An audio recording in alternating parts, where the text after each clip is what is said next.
Hi, I'm Dr. B, psychiatric nurse practitioner with over 20 years of clinical experience and the creator of choice mapping.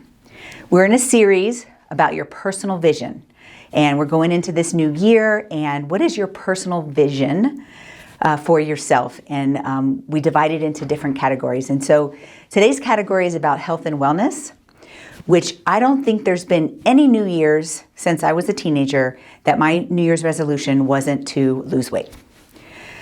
So why is that? Why is that the biggest thing that people talk about as a New Year's resolution? Well, I want to take you through a choice mapping journey, okay?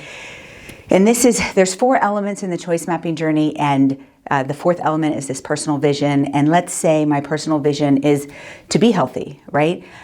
I always equate that to being skinny, and why is that? So insight is super important.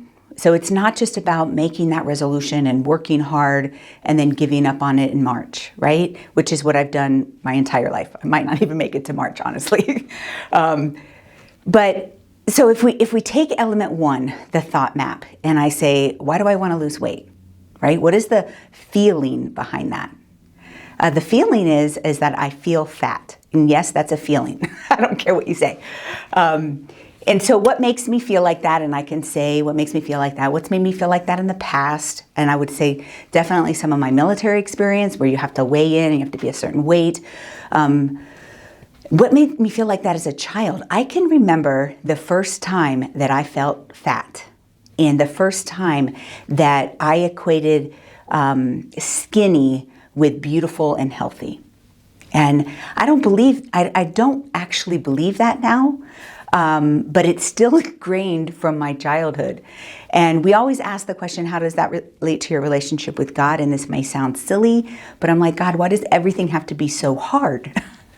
And so that would be like my map around this personal vision of, wanting to lose weight or wanting to be healthy, which in my mind equates to losing weight.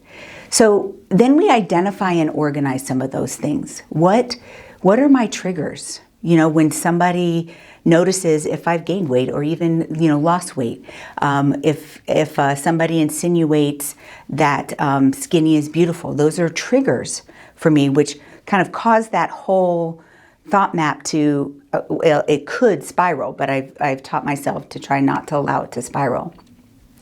How does anxiety play a role? I eat when I'm anxious, and so obviously that's playing a role.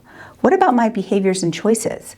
I'm doing this all or nothing thinking. I'm thinking if I could just get control and be this certain weight, then I would be happy. That is false. Because you can work really hard to get there and you might feel good about that accomplishment, but being happy is a whole nother level. And so I'm not saying that you don't make weight loss a personal vision, but just know why you're doing it and take away those negative pieces. Negative thought is another one of our categories of identifying and organizing. And I have a lot of negative thoughts around this. I'm not fat, but I actually think that I'm fat sometimes. And I honestly think that, or I struggle with the negative thought that, skinny is beautiful. Not true either, right? But it's not just about the personal vision of I want to be healthy and these are the actions that I need to take to get there. It's about the whole process. Why do we want that as a goal? Making sure that we are identifying the negative thoughts, the behaviors and choices that maybe are holding us back from our goal, or even contributing to wanting that goal, right? I truly believe that if we believe that we're beautiful, that if we believe that we're strong, that we will be. And it is a process. It's not a 30-day weight loss program. It's a process of making healthy choices every day, not just in what you eat and what you exercise, but in what you think, how you think about yourself. And so I want to challenge you as you develop these personal visions, and many of you guys will go straight to the, I want to be healthy and lose weight. Some of you may even be struggling with eating disorder behavior. We have a whole series on that. Go back and watch those. Okay, this is a whole process of a mentally strong journey, and I challenge you to do that as you're coming up with your personal visions. I challenge you to do the whole process because I truly believe that you are mentally strong.